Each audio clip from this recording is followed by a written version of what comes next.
திருநெல்வேலி நெல்லையப்பர் ஆணி திருவிழாவினுடைய கொடியேற்றத்தன்னைக்கு 12 அடி உயர மரத்தாலான ஒரு திருவுருவம் வீதி உலா வருவது பற்றி உங்களுக்கு தெரியுமா? அதோட ஒரு தோணியும் கூட வீதி உலா வருகிறது. சீர்காழியில் உள்ள தோணியப்பர் பேரொளி காலத்துல உலக உயிர்களை தோணியில காக்கிறார்.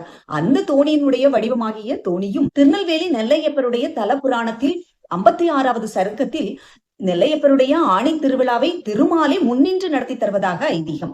திருமாலோ சதா சர்வ காலமும் சிவபூஜையில் இருக்கின்றார். அதற்கான காரணத்தை போன வீடியோ பதிவுல நம்ம பார்த்தோம். அதுக்கான லிங்க் டிஸ்கிரிப்ஷன்ல கொடுக்கிறேன், பாருங்க. சிவபூஜையில இருக்கக்கூடிய திருமால் ஆணி திருவிழாவை நடத்தி தரும்போது அவருக்கு பாதுகாப்பாக 11 ருத்ரர்களில் ஒருவராகிய பீமதரங்கன் காவலாக இருக்கிறார். அவர்தான் திருமாலுக்கு துணையாக அவருடைய சிவபூஜையில எந்த இடையூறும் வந்துடக்கூடாது அப்படிங்கிறதுக்காக வீதி உலா வருவதாக ஐதீகம். 50 வருடங்களுக்கு முன்பு வரைக்கும் இந்த வீதி உலா வந்திருக்கு. அதுக்கப்புறம் இப்ப 2023க்கு அப்புறம் வீதி உலாவை ஆரம்பிச்சிருக்காங்க.